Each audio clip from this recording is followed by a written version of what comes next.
Yo te de, yo te de, yo te de, yo te de, yo te de,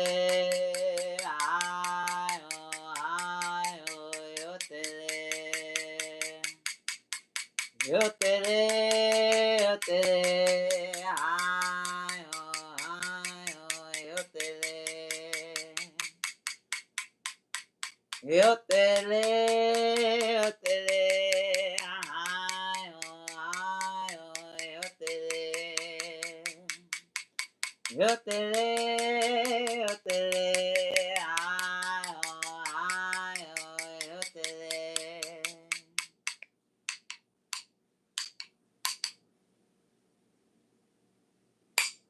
What's up, my friends? Ooh, gosh, I love the way that rings in my ears every time. May it also ring into yours. May it also ring into yours. May it shake your bones. Because there's so much in our bones and in our structure that is recalibrating, or that is asking us to be participatory in its recalibrating. Welcome, old friends and new. We will be reading with the full moon to see what it has to say. Happy full moon. The full moon is in Scorpio, which in Telegi or Toltec astrology would be the serpent or the reed. Interestingly enough, the serpent is in multiple different astrological modalities, but in Celtic astrology, Scorpio would also translate to the reed, which is interesting. The more that I have drafted mathematically these new understandings of truth in the ways in which we calculate astrology, the more I found the ways in which the people or the puzzle pieces fit. The puzzle pieces fit more aptly together rather than contradict each other, which is why I continue to draw you away from mainstream Western astrology and its mind fire and modalities of mind control. Not just in Scorpio, this full moon, but with Haumea, so very earthy, a very, with honor and respect toward the elements, toward the earth, toward collective, toward humanity, toward retribution, redistribution in a very natural and grounded way, in the ways in which Haumea emanates, the frequency of it, if you will. Not just that, but the moon will also technically occult Regulus to at least a lot of its viewers. It won't be visible to a lot of the northern hemisphere, from what I gather. More so the southern hemisphere, Polynesia, Japan, etc., which is interesting and pertinent because the occulting of Regulus, though not visible to everybody, will still be able to feel its close conjunction.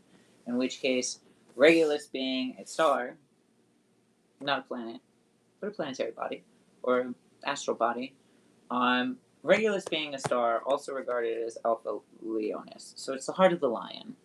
The heart of the lion can still fall to serpent venom, or to Scorpio venom, if it is not aware of that which it takes in. Alpha Leonis is also the brightest, one of the brightest stars in the night sky.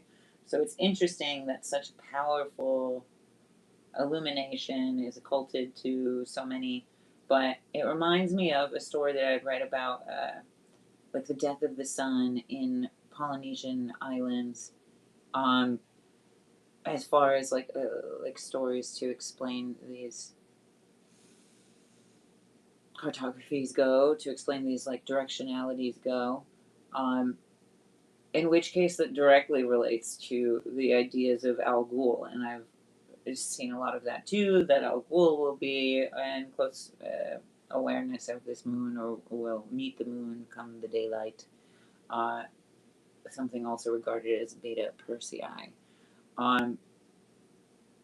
which has been talked about before too, is the death of this star, the sun death, if you will, which even Alpha Leonis has a star that loses its intensity.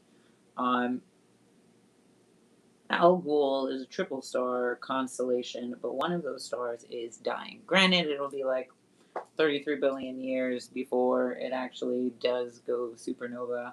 Likewise with the sun, though it is actively dying. I believe it's like 5 billion years or something until the hydrogen actually completely burns itself out. In which case, all of that directly ties to the water energies of Scorpio, hydrogen being a fundamental quality of water, and not just of the water, but in how the water connects. Hydrogen bonding. Hydrogen bonding is an integral part of the water molecule, however, is not the most consistent part of the water molecule. It can be changed, can be manipulated, can be played with, toyed with, programmed, computed. Um, much like many of us are recognizing that we are also computing little water cells, recognizing our inundations and trying to do away with previous programmings. This is very much something that this moon is about, in totality. For as much as the Seven Sisters have made their presence known up until now, also I found it very interesting that Alpha Leonis is like at minimum 77 light years away. So I feel like in a strange way, it's also like ancestors in the distance. Like they may not be like barking in your ear or what have you, but they are still aware and observant and offering, much like there's all this energy in Aries, but there's a very intense energies that are offering a different perspective. Very similar. Very, very, very similar. Um, Alpha Leonis is also directly on the ecliptic, and so for as much as people are sort of like building up the pressure of like, this is a make or break moment, and the whole world's gonna change, and da da da da. Not that I negate that, but I don't really get down with the fear mongering or the like FOMO that's very much being capitalized on. However, it is directly on the ecliptic, so much like ancient understandings of Sirius being, consistently rising or falling within the same degrees, it serves as sort of a neutral barrier, a cellular membrane, if you will, in which the positive and negative ions pass through. And in a very esoteric way, the ways in which we pass through timelines or realms or from this world to the afterlife, the astral world, etc., etc. Um, Al Ghul, often associated with alcohol, and one dying, for sure, I think it's going to be real intense for people in craving and compulsion. However, Alpha Leonis, with this moon, is requiring integrity. And then there's a lot of talk about, like, Scorpio, dig deeper, the shadow, blah, blah, blah. For sure, shadow work is perpetual. There's there's many shadows about, looming over, quite honestly, as many as there is the population. But Alpha Leonis requires integrity.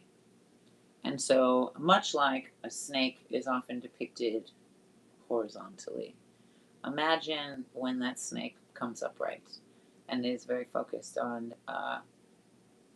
what its intention is. Not even what its next move is, what its intention is. Because snakes don't strike like bow, bow, bow, bow. They sit on it, they feel you out, and they fucking they get handed the perfect opportunity, really. They don't even have to wait for it or look for it. The the prey, I suppose, the animal that it's lurking, will make that opportunity known because of its patience. Because in uprightness, your view is less. Your view is your perspective change. Your view is able to take in more. But again, with Scorpio or the serpent or the reed, very receptive to the changing of the wind, very receptive to the shaking of the ground or the magnetism of the ground and any subtle sensations that arise. And so while there's all of this information about big picture and Uranus and Gemini and da da da da da, subtleties, my friends, subtleties are very telling. Subtleties are very, very telling. And let's not get too far ahead of ourselves, especially with conversations about Uranus and Gemini, because this full moon in Scorpio, its opposition is in Taurus, with Ceres for sure, like dead center, but still very much with Uranus's energy. Uranus hasn't quite crossed over into Gemini. And granted, again, we talk about the discrepancies as far as satellite signals and the information that we have. There's always like a 2-degree differentiation between perspectives and like where we're actually seeing the moon, which is interesting too, because if you think about it, like people say that there's always like 3 degrees of separation between knowing you and the many, many, many other people in the world. And what I say in geometry of relationships is there's 30 degrees of separation between you and any sort of dissonance, or you and somebody that you're not agreeing with, or you and an idea that's no longer fitting or coherent with you. Likewise, even like very literally, anatomically, if you were to feel lightheaded, to lay down and like raise your legs, what nurses and what have you say, what first aid says is to raise your legs 30 degrees so that the blood can rush to your heart. And so again, we have this 3 degrees of separation sort of thing. 2 degrees being an identifier but not a definer. And so consider that with your relationship to the thing, with your relationship to the numbers, with your relationship to your signs or the planets or what have you, which is also why I love to debunk Western astrology with indigenous astrology, because it gives us such a bigger picture of what's going on. Taurus also being the eagle or the knight. And so the knight being very much responsible for cultivating energy. So yes, we do have something very transitional. We do have something very transformative. We do have something to nurture and to nourish, not necessarily to cast out or to hunt down or what have you. Like the relationship of predator and prey is very binary, is very flattened, not the paradigm. Is not the paradigm that I'm moving into. So I hope it's not the paradigm you're moving into. Series very much offering information as to how we nurture the self.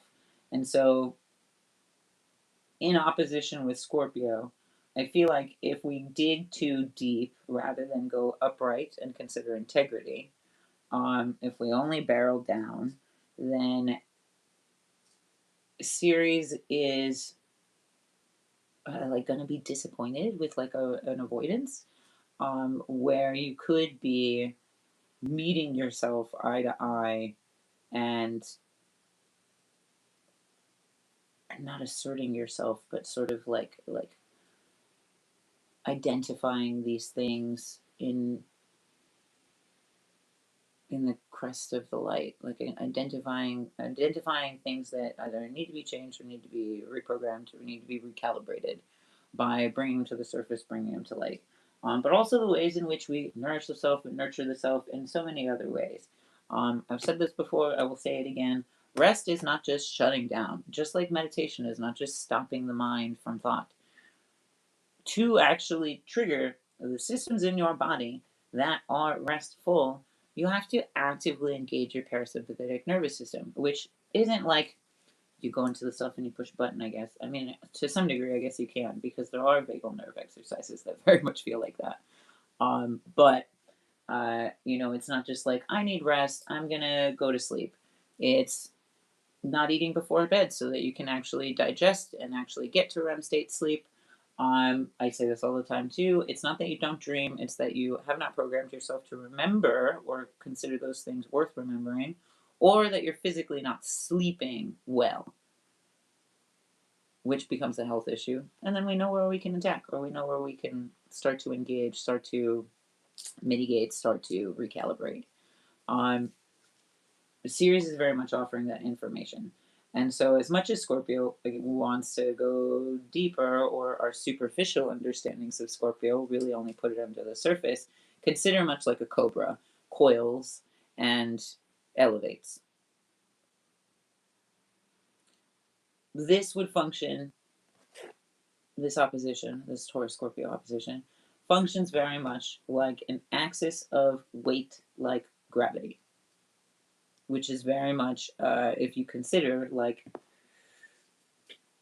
Taurian natures and the ways in which they carry weight, or the ways in which they ground in weight, the ways in which they perhaps overeat or emotionally eat to try and sustain some form of safety, the ways in which they retain emotional energy, the ways in which they're often depicted as broad-shouldered or wide-necked, and oftentimes the repression of that voice as well, or sort of like swallowing the tongue, I suppose, is a better way of putting that. But consider all of that weight in an energetic and emotional sense. Consider Taurus and its innervations with the eagle, and again with night, though nights can descend on us quite heavy, it is a very clearing time to be awake. It's open, it's silent, it's almost like acoustic in its resonance. And the eagle does not carry weight. Big ass motherfucking bird does not carry weight in the sense of like, I guess, like hoarding or like stockpiling. It is very massive but very graceful, but very and very broad shouldered and very, again, broad shouldered, excessive wingspan. So we have the similarities there, but it carries the weight differently. And eagles can carry heavy weight in their talons, but it does not affect their flight. And so this is something that Taurus can consider in the ways that it understands ourselves. The weight that we carry, or the weight that we consume, and the ways in which we attach to it or use it. Consider, in this axis of gravity, that the weight carried is heavier when it is not lifted with integrity. And in a very real way, as far as the ways in which we use the body, anatomically, in lifting or fitness, or moving apartments and houses or what have you. If you pick up a heavy box and your spine's like all fucked up and slouched and like not straight, not integral, not very ace of swords, right? If you pick up a heavy box and you lift with your back and your back is all bendy, you're gonna hurt yourself.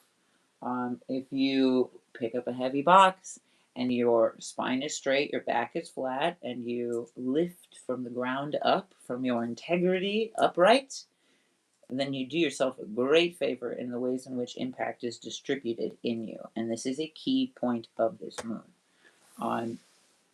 In the heavy lifting that we do in life, the more we are rooted and grounded in the ways in which we distribute impact on the feet.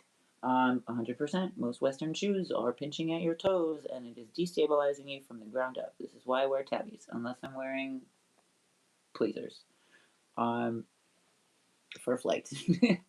But the ways in which we distribute that weight, the ways in which we distribute, emotional weight, even the ways in which we hold on to or hoard. I think that's a big thing for a lot of people, is holding on to narratives from the past that no longer serve us, holding on to perceptions and ideas that were not ours to begin with. And in that, we're like energetically hoarding these things that do not fit, that are no longer useful, that are no longer serviceable, that are no longer becoming, of where it is that you're going and who it is you want to be. And this is often why we struggle to even comprehend who that is we want to be, or even visualize it, because we're so attached to that which has been before and that which we have seen before, which in a real way is like, you gotta see it to believe it kind of thing. Like, I won't believe that I'm capable until I see that I'm capable, which is kind of a catch-22 and really just keeps us cyclically down on the self and doubtful of the self. But in that, there's always a tertiary solution. There is always a tertiary solution outside of this binary. And I think this moon and its binary conversation about the way that the world is operating is through consumption for sake of completeness. So again, emotional eating because it makes us feel safer psychologically or subliminally, or chain smoking because it makes us feel like we're using our time or not wasting it. I don't know. Um, or the ways in which we feel nourished or engorged, and like nourished is the tertiary, really. I would say malnourished versus engorged. It's very much either like, I mean, realistically, look at what the world and its purity politics or desirability politics says. You're either stick skinny model with an eating disorder um, that can't be talking about because, I don't know, politeness. Um, you're either dealing with some sort of eating disorder or you're dealing with another type of eating disorder and being engorged and trying to retain safety in the body physically. This is the misunderstanding of earth energy too, which is, if you watch my cycle of harmonies, Taurus is not just earth. It is an earth of earth, which is where it gets misunderstood and condensed rather than regenerated, rather than sent to the source. And in my cycle of harmonies, I talk more in depth about that. Or it is earth of air, in which case it is still regenerative in the ways in which we give off heat or eminence or frequency, like in bushcraft, you like bury rocks underneath your tent. I mean, underneath your like cot to build warmth.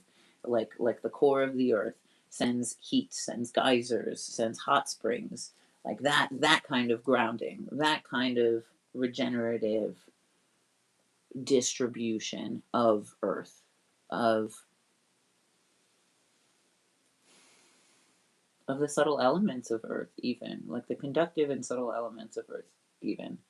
um Another aspect of that binary would be um habit, or like realistically, what is the opposition of habit, or what is the antonym, or the opposite of habit.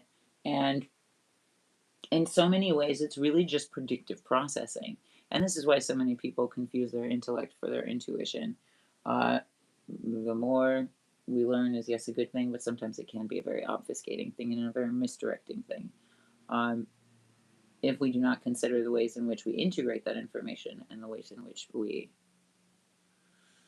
like integrate it into wholeness and the ways in which we apply it, so to speak. So it is not just learned, it is lived. Just learned information tends to just bounce around in the mind and become a fire, which is very much habit. However, I don't know if this would be like in the dictionary uh, opposite, or in the dictionary the antonym, I suppose. Um, but I think would be consciousness. Habit is mindlessness. Habit is predicted or predictable. Habit is that which has been done before. You don't have to think about it. So the opposite must be consciousness, meaning, applying, and what the beautiful thing about being human, our capacity to apply meaning and to create meaning in anything.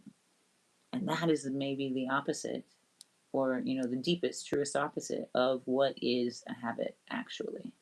And when we're able to do that, we're able to expand our mind and perhaps see well beyond and around the habit and no longer be stuck in a two-dimensional fricative state or constriction. Um, if you consider, yes, Scorpio is water, but it is not just water either. And in opposition, we have Aries, which would be the crocodile or the whirlwind. In which case, it is not just fire either. It is very much so wind. It is very much so like smoke signals, like fanning a flame. But it is also the core eminence, the root to the hottest point of the flame, or the like coal embers of the flame, and the ways in which it travels, or the ways in which it's directed. And so, with all of the energy that's in Aries, and I 100% think that people are also feeling like so at odds, because we do have on the surface of fire water energy, but when we're able to understand the chemical nuances that occur in between those states, then we're more apt to see what that energy is capable of doing, rather than just kind of being handed the user's manual and being like, oh, this is just the blueprint, this is just how it goes, this is the only way that it goes. No, it is always a cool, alive experiment.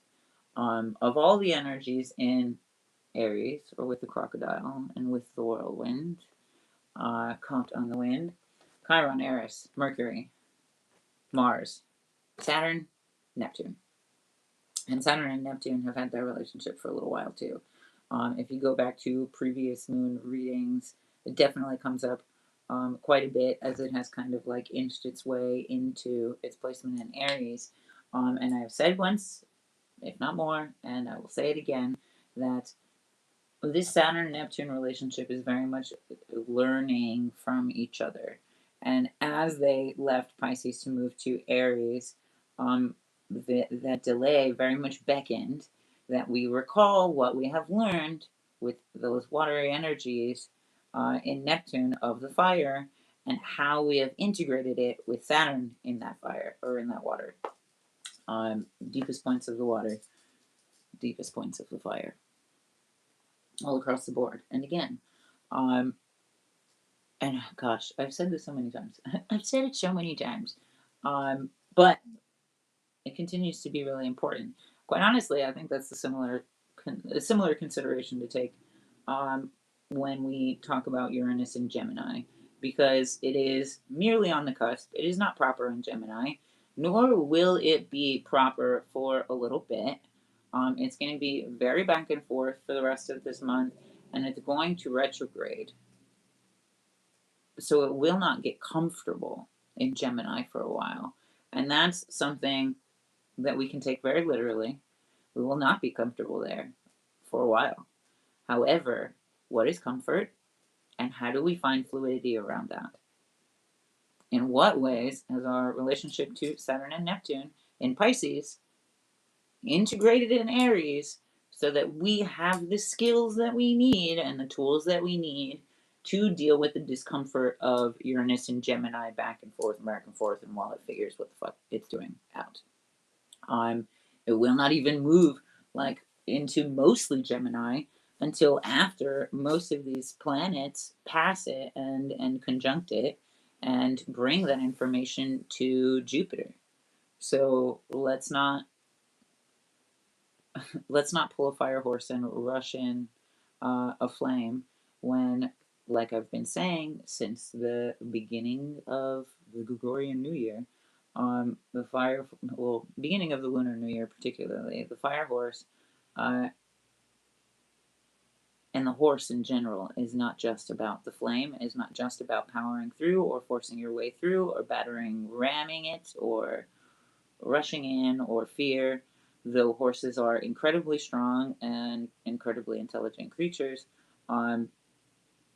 incredibly powerful and incredibly capable of crushing you. They're incredibly intelligent creatures with a very interesting nervous system that senses even the most subtle frequencies. And quite honestly, I think that your relationship to fear or nervousness or anxiety sets the tone for your relationship with any horse in real life.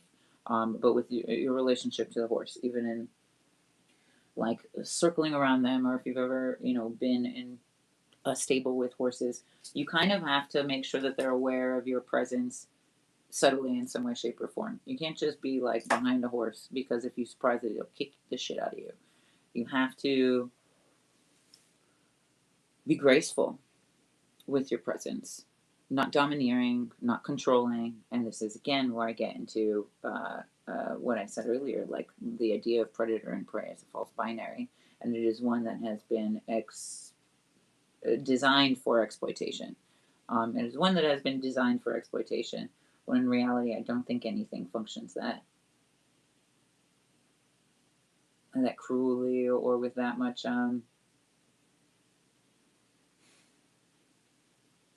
taking advantage of on the mind. Nature creates opportunities, yes, but it does not create fish in a barrel for you. And the idea of predator and prey in this society is very much fish in a barrel. So how do we step outside of that? And in many cases, that relationship exists within us. You know, we struggle to expand beyond ourselves because we prey on ourselves, because we are our own worst predator, poking holes in our creativity and our capacity to imagine and to believe, desperate for proof or authority. When that authority is within you, we've just been so convinced and inundated to outsource it in some way. And in very much deep ways, been forced to give over our authority and accept outside authority for the illusion of safety. Because it was never about safety when it came to those matters. It was never about safety when the government tried to convince people that they were safe, knowing that they would just strip them of their homes and their languages and their food and their families and their properties and their sensibilities and their comforts. And so with all of that being considered, also please consider the axis of opposition that occurs with this Aries energy and all of these planetary bodies would be Libra, which is not just Libra. So consider the ways in which, though we associate superficially Libra with justice, justice is more depicting of something strict, of something confining. And Libra in its truest state and in its expansive understandings in indigenous astrology is much more about balance, much more about resolve, much more about creativity and joy, and much like nature, much like the natural world, a mathematical optimization toward harmony rather than dissonance, or rather than chaos beyond dissonance, like the Western Aries would love to see, would love to have. So don't give it to it. Don't give it to it. Let that sun die. And I've said that before. Let that sun die and give life to a new paradigm. And I've said before as well. And if anything has rang more truth to this, I don't know. Just in like meditating with what the stars are doing, I think there's so much more hope behind the sentiment that I have that spirit is very alive and that it is dogma that is dying. And that will paint a whole new world. That will paint a whole new world. And quite honestly, I think they know it, and I think that's why they're scared. And why Mormons are trying to buy up all this land, and why the Mormons and the military have this weird little fucking relationship that I haven't quite figured out yet, but I will. And why more and more missionaries are younger and younger children, and they're worried and they're desperate and they're trying to capitalize on innocence so as to pull people out of their essence. And so now that you know this, you'll be able to see it all coming. And they won't stand a chance.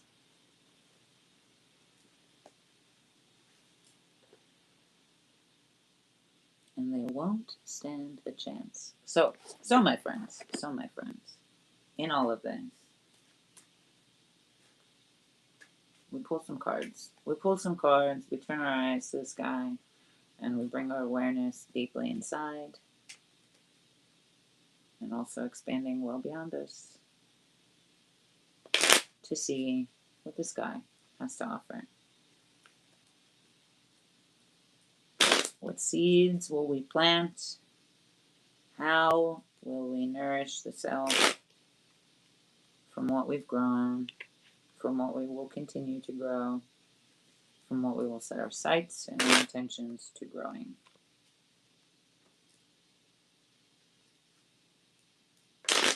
How do we reconcile the disbelief that we have for whatever it is we're striving toward? How do we embody that more?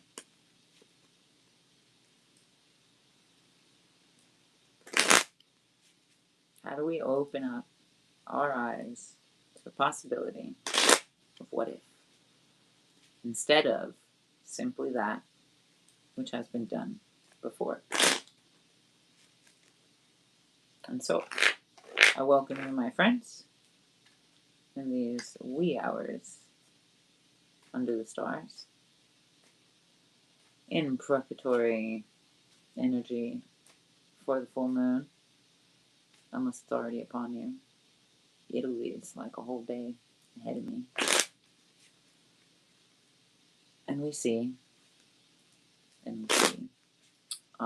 friends old and new, there are two things you might notice that are different from perhaps other channels that you see. And that is that, yes, I read tarot, but I also read cartomancy, as in playing cards and with numbers. Although technically cartomancy is like just cards.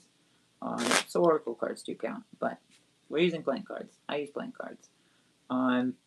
Which is very much like a literal innervation in time and space, being the time element.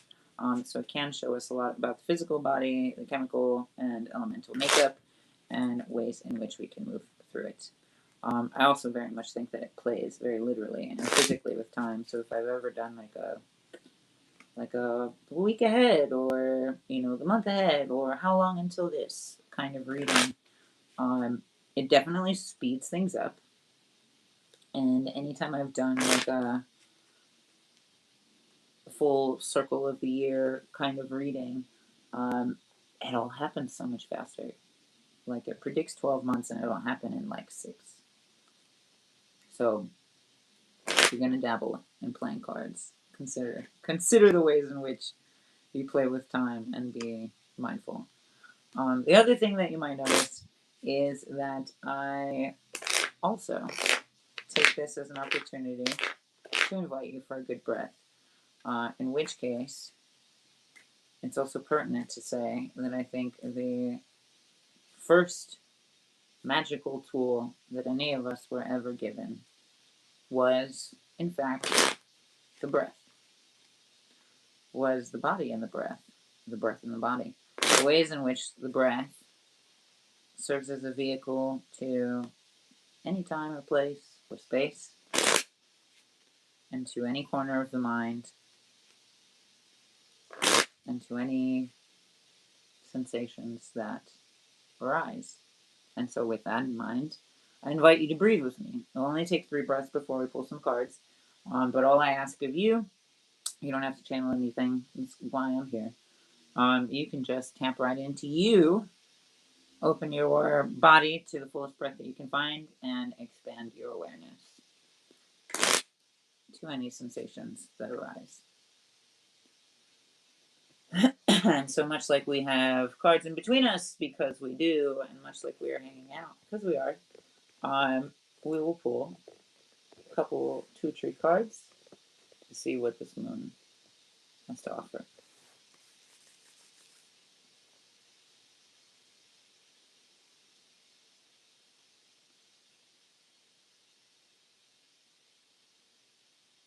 Take a deep breath in. And exhale.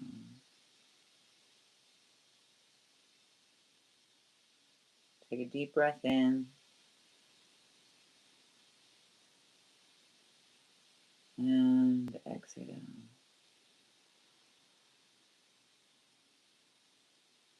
Take a deep breath in.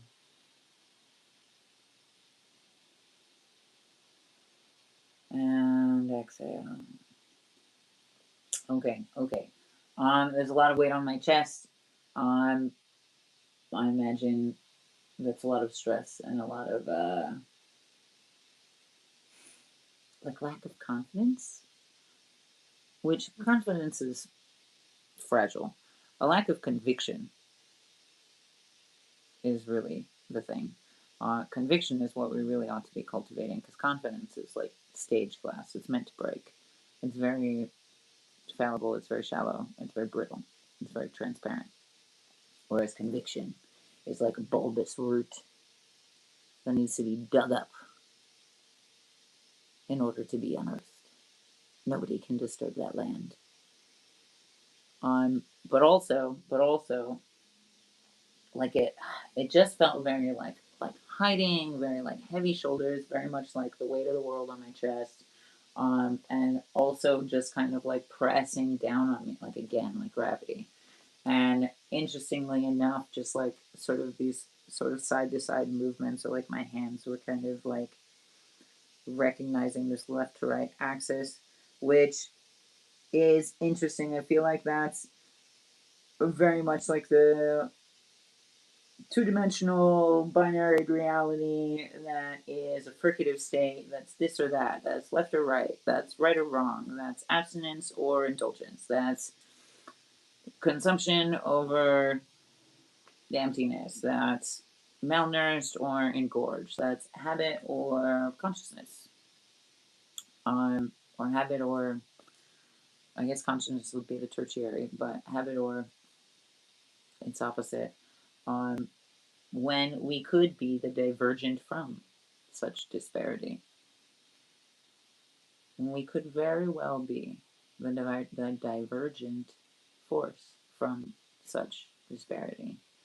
It also made me think like wax on, wax off, and the ways in which I think people are trying to clean the surface and expect to see clearer. You know how, like business windows, you have to clean the inside and the outside, or you'll end up, cleaning one side and there's still fingerprints, that are driving you crazy. Or like cleaning the glass on picture frames. And if you've ever thrifted a picture frame, you gotta take it out. You wipe the back, you wipe the front a couple, 2, 3 times, because they are very dusty. And there's lots of streaks and lots of grease. And you gotta cut through that. But you have to do both sides so that your particles can actually pass through that layer. Oh gosh, as I break something. So that your particles can actually pass through that layer, without it being a limitation or a constriction or a boundary, which is again kind of the ways in which we very emotionally or energetically define justice, because it is strict and unamenable law, and confining, as in the prison system and the prison pipelines, and that's not justice at all, because privatized prisons are predatory and sick and abusive. That's not justice. That's not Libra. Do you see what I mean? Like strictness and constriction or confinement is not the justice that upholds Libra. It is not the balance or the resolve. It is not the integrity that this moon is looking for. And I get there's a lot of pressure, there's a lot of weight, there's a lot of doubt, there's a lot of shadows.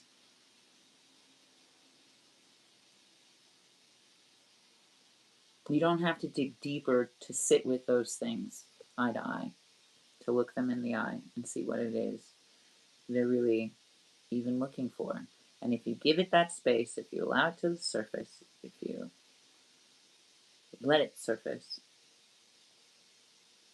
and you give it to your higher self, then you will find that a lot of those things that hold doubt and weight in our body are not ours to keep. They've been waiting to be sent back. They have been waiting for us to debunk them, essentially. They cannot thrive in fertile ground for vision and thought. And they are seeking to permeate the body and the psyche with doubt. So we bring it to the surface, we meet it eye to eye, we give it to our higher selves, and our higher self says, hey, silly, this wasn't yours. This is programming from religious imperialism. This is programming from racial hierarchy. This is programming from strict gender roles. And then you realize, oh wow, all of that shit I've been holding on to isn't even mine. It's not even something I agree with. And yet I've let it dominate the ways in which I see myself in the world. This is also why I created Decolonize Your Mind and Banish the Patriarchy, to bring these things to the surface.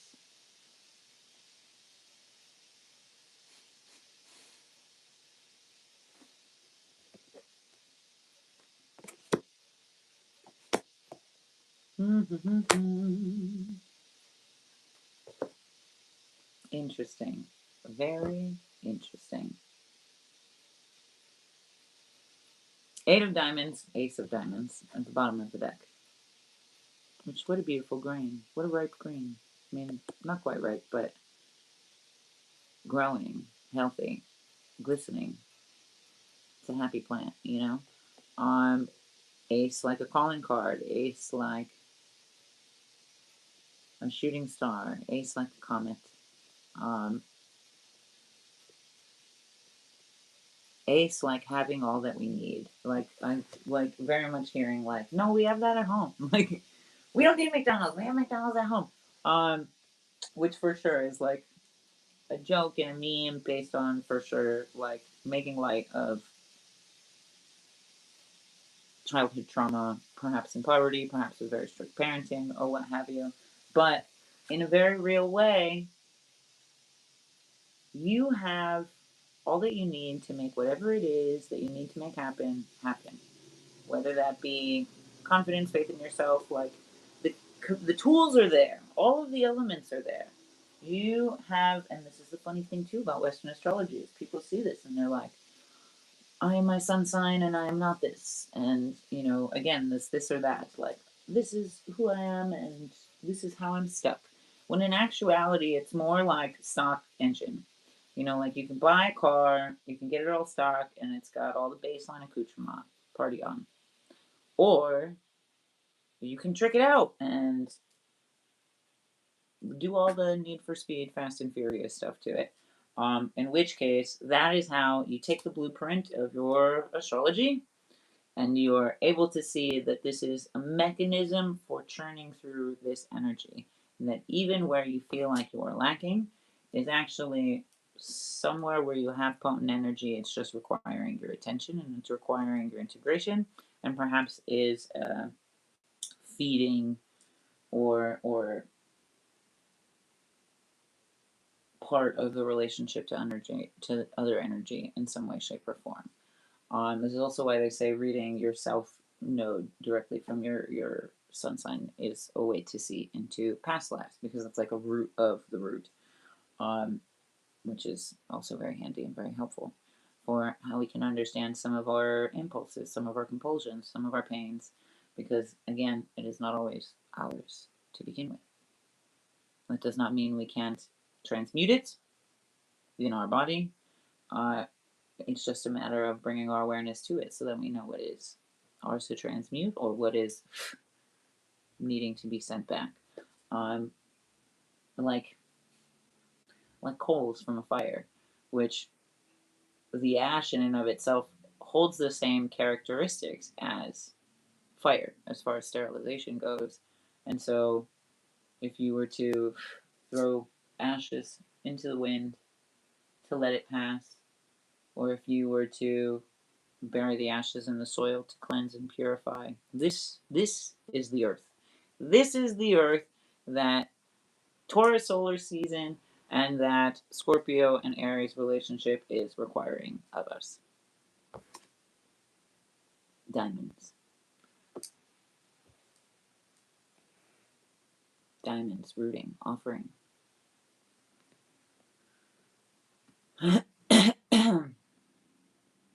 And in a very real way, too, with this moon, the seeds that we plant. The seeds that we plant, and the seeds that are already planted. Have we pulled up the weeds and the invasive species? Have we planted what is indigenous to our nature? What is indigenous to our land? So that I can feed the soil and help recalibrate the soil from all of the poisons that it's been subjected to. The same is true of not just the land that we are on, but of the land that we are in. Nine of Hearts, Five of Hearts, Two of Spades. Interesting. A lot of emotional energy. When it comes to spring, the water wakes up and you go to the water to greet it, and you go to the water to cleanse, to hear its story, and to offer some story of your own. And 100%, why all of this water is here. This Five of Hearts very much being like where all of those rivers meet, where all of those streams and deltas meet and flow into something much bigger than it ever thought possible, versus the stagnant water that we think we are, which I've talked about before too, is, like, God, I don't remember what I said, I'll find it. But running water and moving water, obviously, very back and forth, very crashing waves, da da da. But still water, like a steady stream or creek, a little brook, will look, or even ice, or even ice, or even ice as it defrosts, will be solid at the top, will look very still at the top, and underneath it is still current, is still flow. So though we may be hard on ourselves and think that we are very stagnant, there is always growth optimization underneath that. And realistically, I think even in stagnant water, it's perhaps a different optimization toward growth. It's just not the kind of growth that we want. Water that is, canned water that's been still for too long, or abandoned buildings that get flooded and never get actually excavated or dealt with. That water is full of bacteria and full of all kinds of crazy stuff that is not good for you, that is actually really detrimental to you. But if you think about it, the bacteria are a living culture too, and they're just optimizing towards the growth of themselves. And our awareness of the direction of that growth is the key point. We're never staying the same. We're really only getting better or getting more distant from that. Which is the funny thing about habits too, is it can feel so predictable at a point, and like building habits never feels easy or predictable. But once you get to the point where you've built the habit and become so predictable and mindless that it just continues to occur. And realistically, that's how we get ushered into other people's realities, into other people's paradigms, into other people's value systems, into other people's frameworks and structures. If you watch Geometry of Relationships, I talk about this actually. But in going back to the water thing, when we are aware of, like, okay, this would propel me toward more things like it. This would propel me toward more things like it. What is the function of that growth? What is the function of that growth? What is the meaning of that growth? and as a human, you are, and as a conscious being, with upright integrity in the spine, as a evolutionary mammal, understand the direction of that growth. And quite honestly, that's, I think, why we struggle to step through that threshold and onto the other side of who it is we really want to be, because we're too stuck on the direction of growth of what has been, and that's not optimized for where we're going. So consider. Nine of Hearts, crashing waters, but also I think sort of aware of what exists beyond the binary of consumption and lack, or completeness and wholeness and fulfillment. Um, Outside of that fricative state is very much this place of full awareness and of a total sense of the self. Much like I said earlier with the ways in which I read astrology and finding other ancestral and ancient modalities that fit like a puzzle piece perfectly into it. That is a bigger part of the picture. And I think this Knight of Hearts is like, can you see yourself for the whole picture? Can you fit all of these pieces together? Or are you forcing them together for a picture that you haven't clearly defined yet? Or are you forcing them together for a picture that is not yours? You know, like if you're doing a kitty puzzle and in actuality somebody turned it into the White House puzzle and swap the boxes and the pieces, and you're just like trying to put it together, like, why doesn't this fit? This doesn't look like the picture. It must be me. It must be my fault. No, dear. We bring our awareness to the direction of these endeavors and what is ours and what is not, and we do away with these frameworks of that which is not integral to our passions and to our roots. There's a multitude of structures in this way. The major exports of the country, the framework of your mind, body, spirit, the framework of the ways in which religious imperialism takes hold of your identity through guilt and shame. That is a framework that many of us are still reconciling and still trying to get away from. And so consider that and offer yourself some space to grow, some space to grieve, and some space to grow.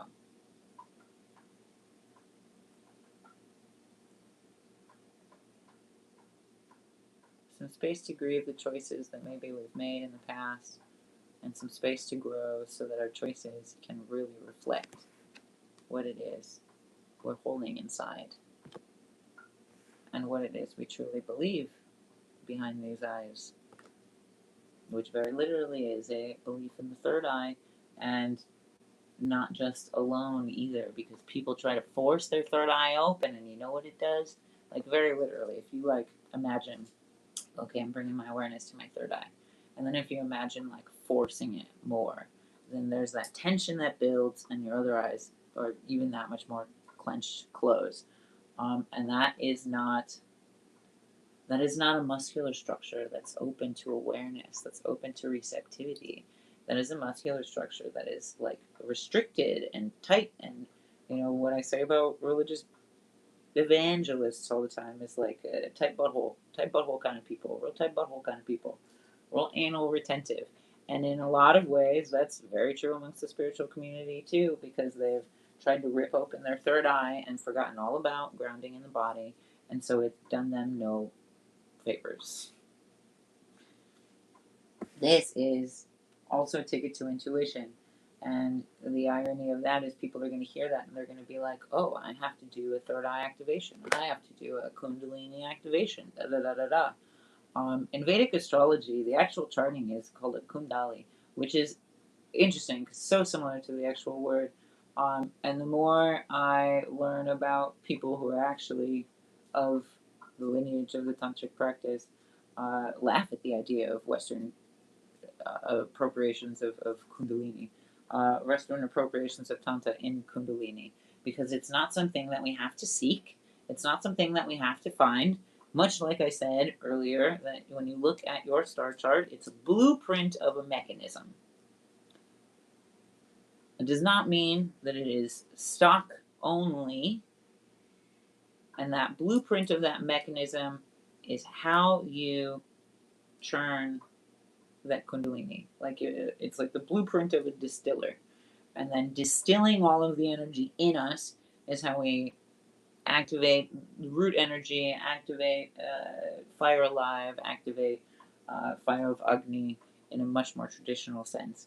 Kundalini is a Western fad, and a very strange one at that. And so, with that, you don't have to seek something outside of you to pull something outside of yourself. You can engage with the elements and trust that they will help you alchemize in that. But everybody wants to tear open their third eye and be like, I know more, I've done more, I've done da da da da da, which is very much a consumption thing, which very much lacks completeness. And in reality, the intuition is obscured and is driven away in that.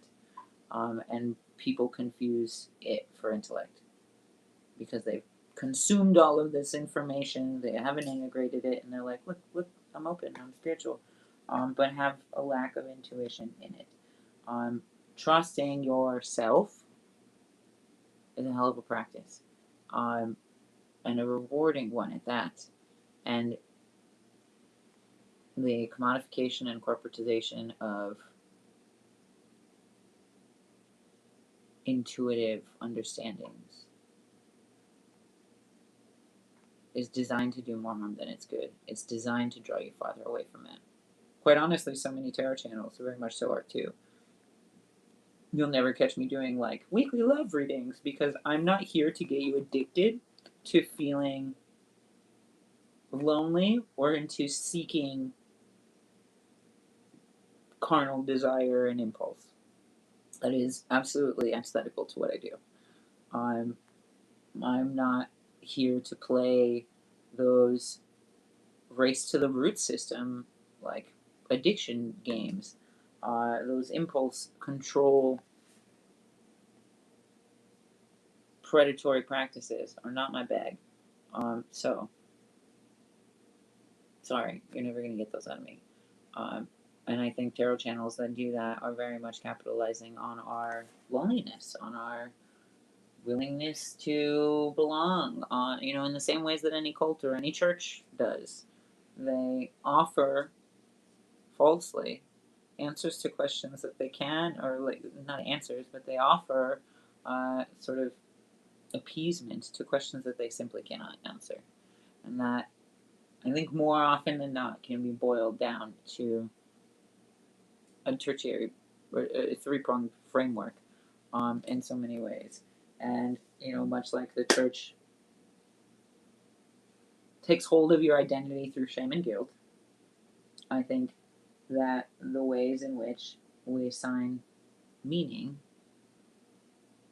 across the board, like that's the hydrogen bond between those points, like shame, guilt, identity. The hydrogen bonds in between that is very much the meaning that we create in that. Likewise, if we're looking at a chart, likewise, if we're looking at fucking anything, really.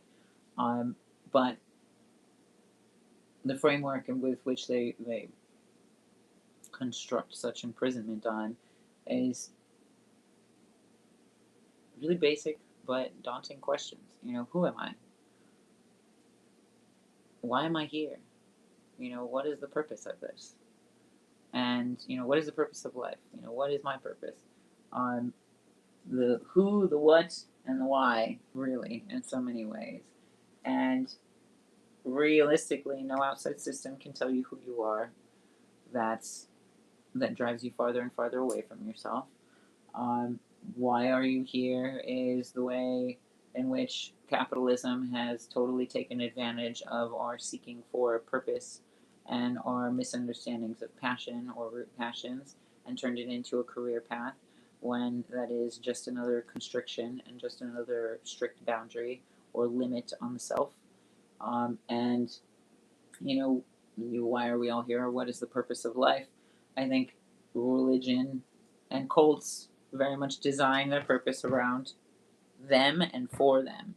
So your purpose is to feed that structure, much like the government does too. Your purpose is to work, work, work for billionaires until you die, is what capitalism says, is what the U.S. government says. The U.S. government says your purpose is blind loyalty, to your own detriment and to your own family's detriment. Otherwise, you're a terrorist. So they create the meaning for you and they create the identity for you. But realistically, why are we here? To love and to live. The greatest thing you'll ever learn is just to love and be loved in return. And that extends so far beyond just tangible terms, to love the water, to love the waterfall, to love the sky, to love the snowfall, to love the moment, and to hold that space for yourself. That is where we can find fulfillment. That is where we find the closest relationship to intuition.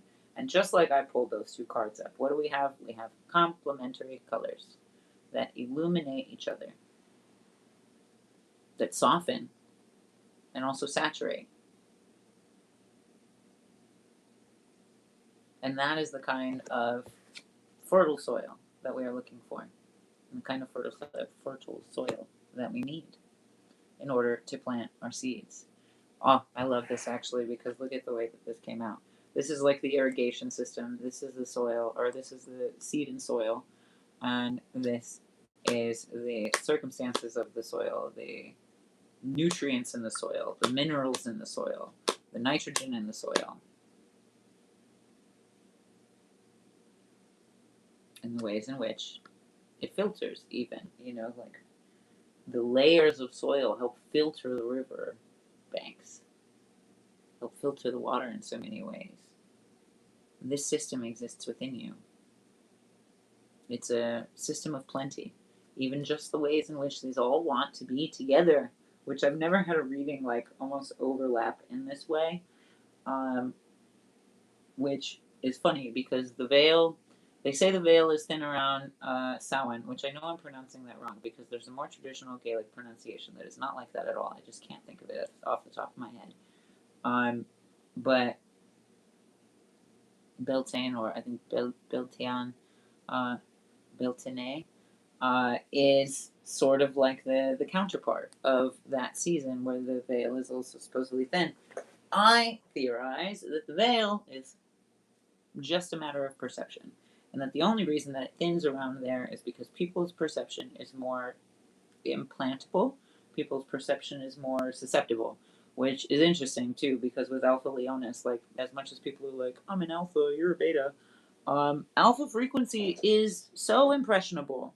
It's so easy to lead. And this is the funny, again, watch Cycloharmony's Aries and how much I go in on Aries for thinking that it's the alpha, when in reality it's the son of sheep, it's follower. That's why it gives in to impulse rather than understands the root and the cause, or like the root cause and the direction of it. Watch Cycle of Harmonies. Watch the Cycle of Harmonies. It's got a lot more information than I can go into here without taking all of your time. But so in this very much bunched together like a bouquet. Like a bouquet. And so though this is the seed, this is also premonitory of the level of growth that is possible, that is capable, and just how filling and bountiful it can be when we are aware of our frequencies, the ways in which the stories that we tell both lead and follow suit, and again, the nurturing and the nourishment. And the nurturing and nourishment per series influence that is looking for our awareness. Be patient, because there's going to be a lot of shifting. maybe even some surprises. But be patient, stay grounded, stay in grace, and not just touching grass, like actually actively activating your, that's funny to say, your parasympathetic nervous system. Actually actively activating your parasympathetic nervous system, which I promise you is so much easier than you probably give it credit for. Like I said earlier, there are some practices that really just feel like you're pushing on a button, and they've shocked and awed me time and time again. So, trust that there is a bushel of flowers waiting for you. Just keep tending to your soil. Trust and know in yourself, in your own autonomous authority, not in sending that authority elsewhere or outside of you, like the government and the church would love for you to do. Give up yourself, trap you in their own energetic prison. That's what they live for. That's what it's designed for. And that's not what we're going for anymore. No way. We're planting other things. And if this ain't the promise of a bloom, then I don't know what is. Let's see what the spirit has to say. The space of time and space. We'll pull a bridge, and then we'll integrate with some breath.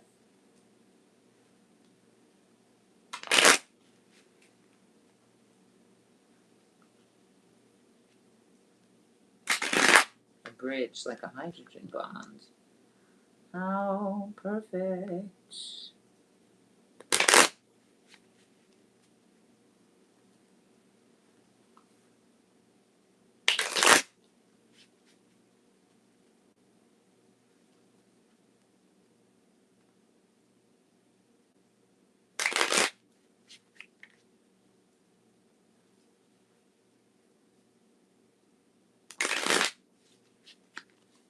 Party.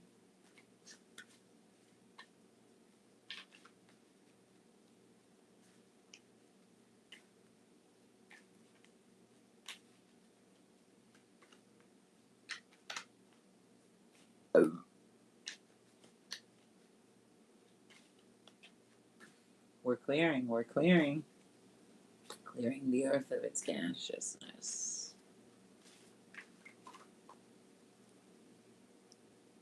All right, my friend. Again, we'll take 3 deep breaths. Much like we're hanging out, and there are cards in between us. We'll take 3 deep breaths. All I ask is that you open your body to a full breath, and you expand your awareness to any sensations that arise. What is that? What is that?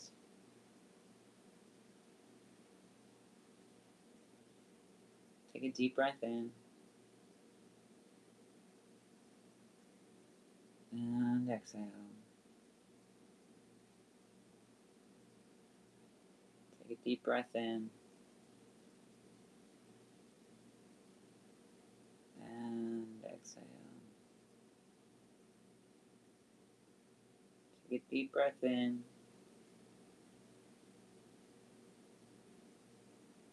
And exhale. Ooh, I like that. Ooh, I like that a lot. Ooh, I like that a lot. It reminds me of the ways in which I close meditation. Something that I've noticed and that I didn't particularly find great resonance in is how often group meditation practices don't really like ground you at the end of the process, or even like fucking Western yoga classes. It's all about the workout, it's all about the build up, but they don't teach you how to integrate or ground that energy. And so if you're particularly anxious, or you can find yourself at odds with your mind space in some way, shape, or form, be that depression, be that anxiety, be that bipolar disorder, or anything of the sort, then that can be particularly hard. I know so many people that reject all possibility of ever trying a yogic or meditative or asana or meditative practice because they've only done the like appropriative BS version, and it fucked them over. And for sure, I've been there. Because it lacks a grounding component. And so the ways in which I close out my meditations is always to bring the breath back into the body, bring the psyche and the spirit back into the body so that we can feel very present and aware and integrative, and to get all of the body on board with that integration process. And so in that breathing, and I hope that with everybody watching that this is resonating for that tension and that pressure and that weight and that gravity that was so confining and constricting before is able to find some relief through all of this, and through processes of integration, through a simple breath, through the 3 simple breaths that we've done together, so as to bring the body or the breath back into the body. The way that I like to describe it is like following the breath back into the self and into the extremities. Like, you know, when you have like an opera glove, if you've ever seen like a burlesque show and they like slip on and slip off these opera gloves, or gosh, even just like leather gloves, winter gloves, or what have you. The feeling of a perfectly fitted glove when you slip into it, and like it's no longer flaccid, it's no longer like vacuous or empty, that it fits rightly. And this is something that I've also noticed with a lot of mental health diagnoses too, is where we find overwhelm is almost like the spirit's too big for the body, and so we need a release valve. And that's not just with any sort of diagnosis. I think that's a lot of people, diagnosed or not, dealing with some sense of overwhelm, or dealing with growth, or quite honestly, even integrating their own appropriations of plant medicine and the ways in which the spirit does grow bigger than the body. And so you have to find ways to integrate it and for the body to accept this energy. We do this in meditation. If you've done any of the Zoomer meditations with me, so that you can feel more and more aware and bring your awareness back from all out here and the traveling and the past and the future and da da da da into the body, like you're slipping on a glove, and like you're feeling very present in the self. And that feeling came across more than anything. And so I think that there's, and I would hope that anybody here is feeling very excited, is feeling very like let's fucking send it, like, all right, gloved up, let's fucking get down, like, all right, ready, let's go kind of situation, like that preparatory process and the excitement for engagement. Realistically, that's like one of the last things we do before we leave our house for the winter, right? Or before we step outside in the winter, is, shoes and coat and blah, blah, blah, and scarf and bags and wallets and phones, and then gloves, because you can't really do too much with big winter gloves. But the fit is a big deal. That fit in the body, that fit in the soul in our body, is very much this viscous encasement for very ample energy, elementally, chemically, within the body. How does it fit? Have you cultivated the space for it to fit? And I'm not talking about fitting into other space, because that's another thing people will get misdirected into. Everybody's going to be like, I found my community, I found my people, or I'm looking for community, I'm looking for my people, but nobody's creating community. I mean, not nobody. There are people. But the majority of our understandings of community is false. Most people hear community, and what they hear is, you agree with me, all the time. And most people think community is a room full of people that agree with them all the time. Is an echo chamber, really. You might as well just hang out in a hall of mirrors. Where in actuality, at least personally, my definition of what community or safe space could be is that, yes, we find great harmony together. Sure, we agree a lot of times. But that when we don't, we have the space to find a resolve to the dissonance. That is a truly safe space. A space is not safe if it cannot be met with its opposite or its inverted reflection. If it cannot be met and like disarm or debunk or transmute that frequency, then it's not really that safe of a space. It's just an echo chamber. It's just yet another follow the leader fucking bullshit situation.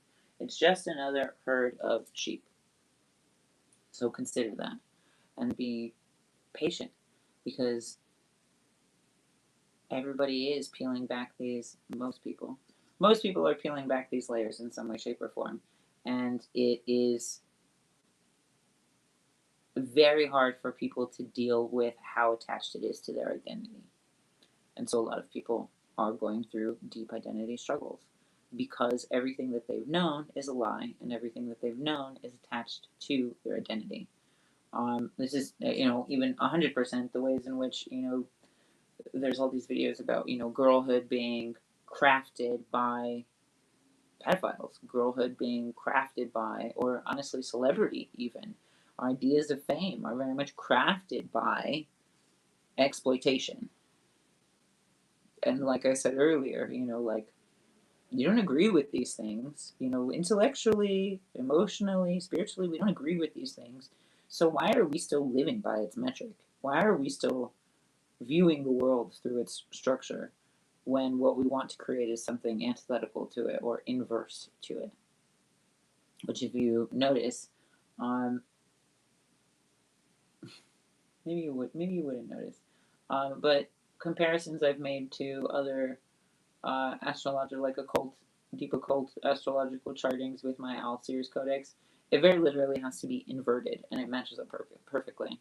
If you invert, like, God, who is the author of that friggin' book? Some old occult book about cartomancy that I sent a friend. If you invert the Western astrological calendar, it matches up to the Owl Series Codex perfectly. And so this is like, much like cameras capture light, much like telescopes see deep into the darkest night, we understand, or we're able to see more clearly when we understand the inverse operation of this reflection. And that is very much a deconstructive exercise so that we can build. But it is very much the uprooting of the weeds so that we can plant. That is very much banishing and cleansing before we can conjure and cultivate. Which is, again, why I designed Banish the Patriarchy and Decolonize Your Mind to work in tandem and hand in hand in the ways in which we cultivate reality.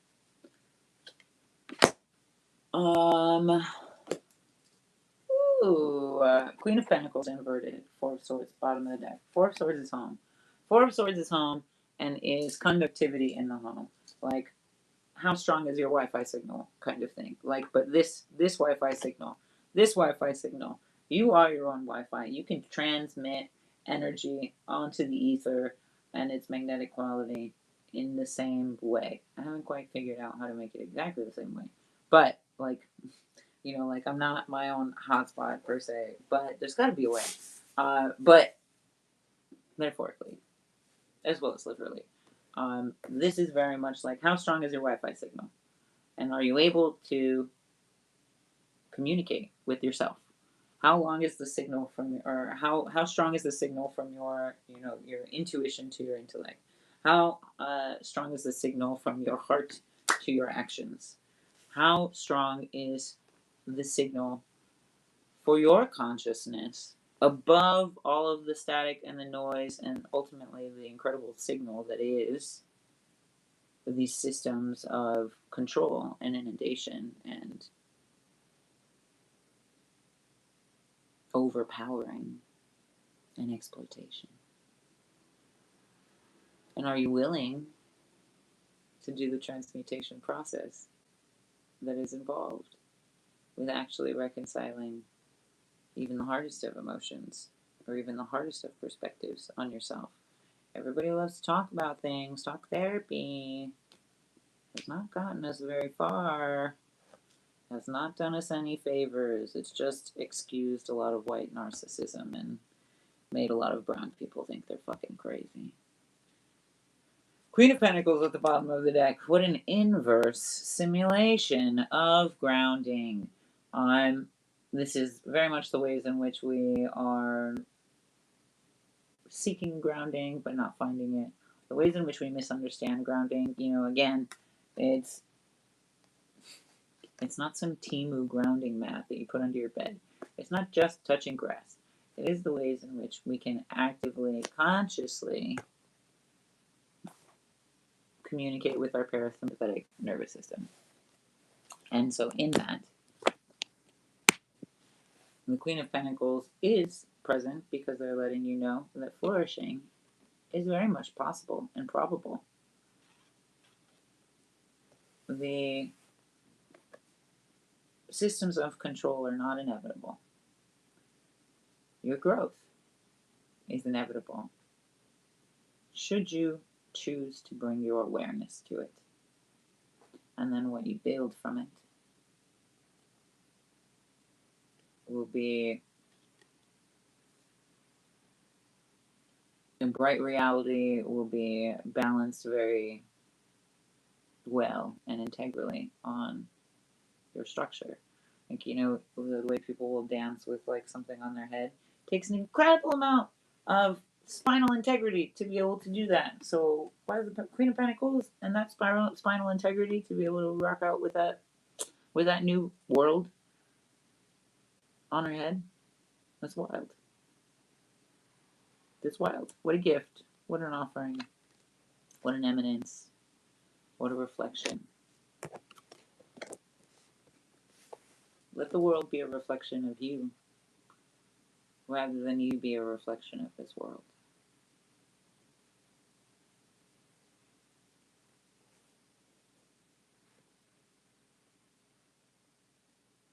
Much like native plants are a reflection of the space that it's in, and what it needs, and how it prospers. There's great growth on the cusp of these things. Should you use your water well, and should you know your fire just as well.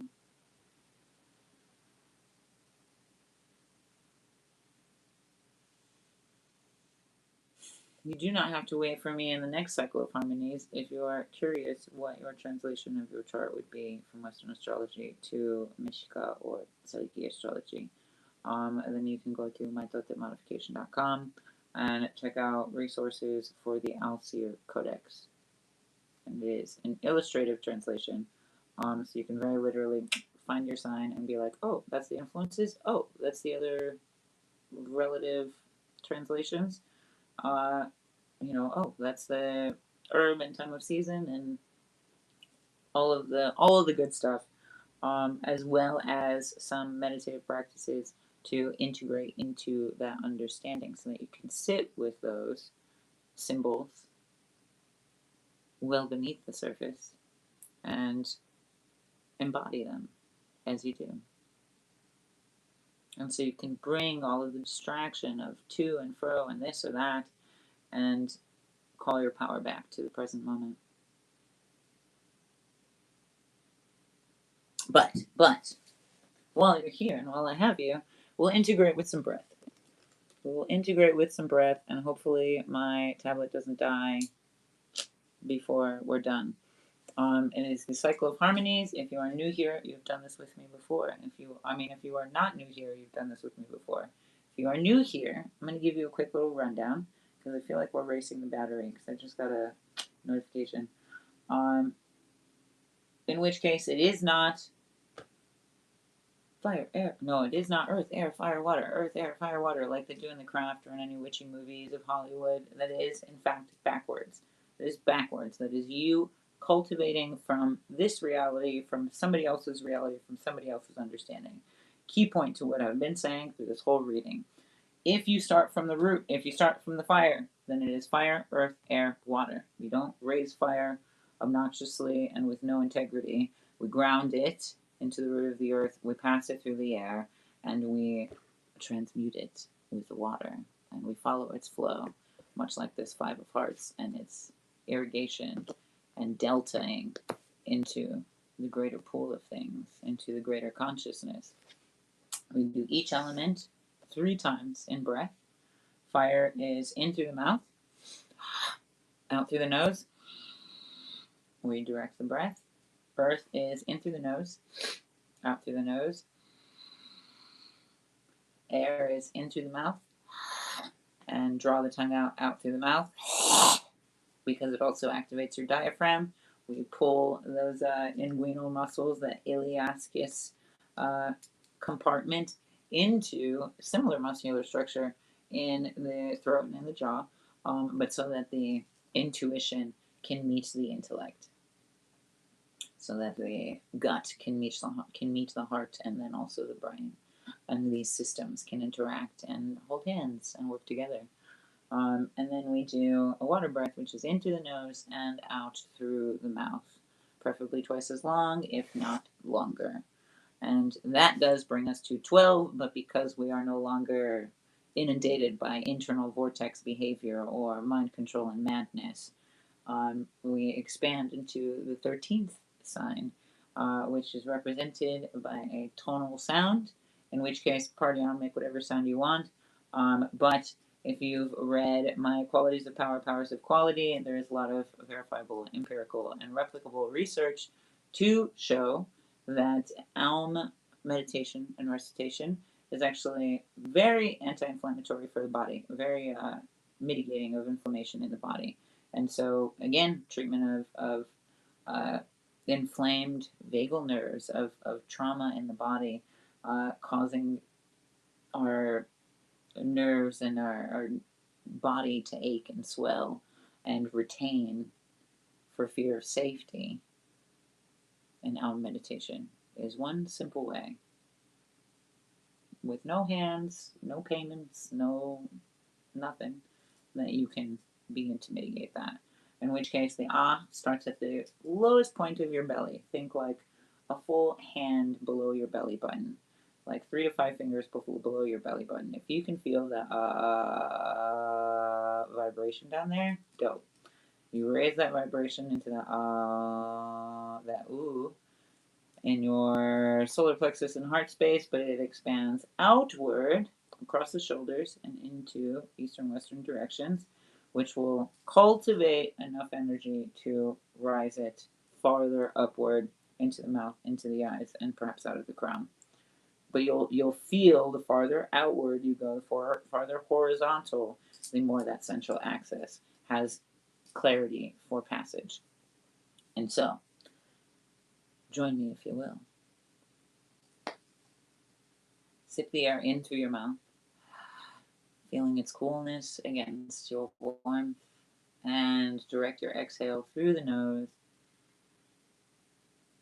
feeling that fire rise and ignite behind the eyes. Sip the air in through your mouth, letting the coolness pass across every tooth, every taste bud, and directing that exhale out through your nose, feeling the nerves behind your eyes become alive. Inhale through the mouth, and exhale through the nose, feeling that energy rise behind the eyes as you do. Direct your inhale now to your nose. Inhaling through the nose and exhaling through the nose. Feeling the difference and the way that breath descends into the belly like nourishment. Inhale through the nose. Passing air through both nostrils, opening up the space behind the jaw, in the throat, and in the shoulders. And exhaling through the nose, feeling the breath pass clearly through the central channel and into the hip space, into the belly, into the thighs. Inhaling through the nose, feeling the shoulders widen, open, and receptive, and exhaling through the nose, feeling the breath fill the body, much like I said, with perfect fit glove. Can you feel the breath in your fingers and your toes? Sipping the air in through your mouth now.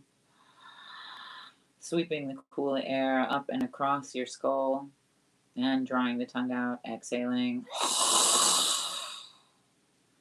Feeling the diaphragm rise and wrap around the heart. Inhaling through the mouth.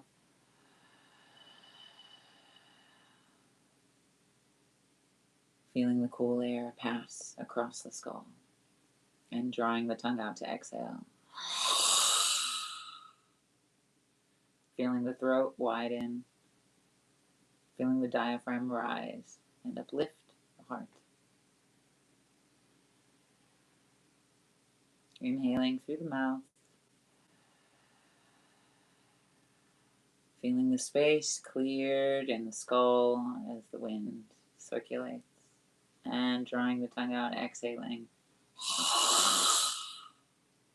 Feeling the diaphragm rise and the heart come alive to a clear mind. Inhaling through the nose. Feeling the space behind the sinus cavities clear and open. And drawing your exhale through the mouth, through pursed lips, like a whistle, like a clear stream passing through the space around you. Inhaling through the nose, feeling air pass through both nostrils and into the open space in your mind. And exhaling through the mouth, gently, patiently, and for as long as you can.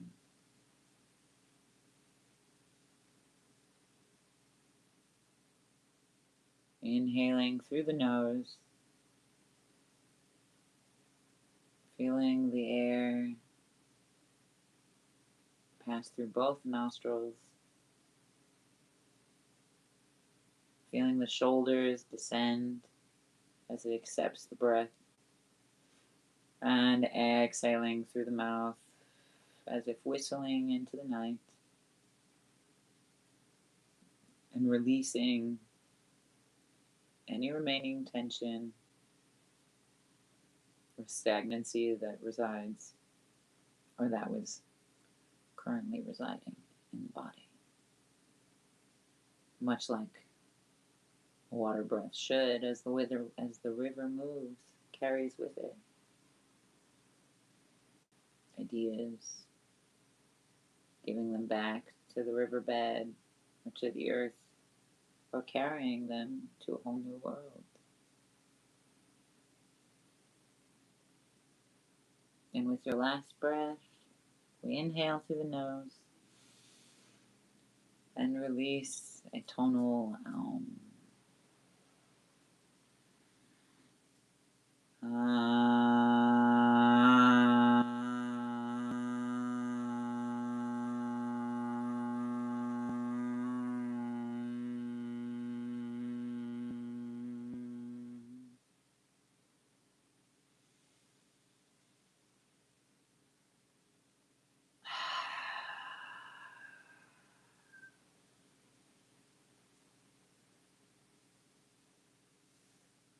I hope you feel like you've opened up some space in your mind and in your body for that which you truly desire and that which is truly a part of you. May the pieces fit together beautifully, succinctly, flush, like hands perfectly held.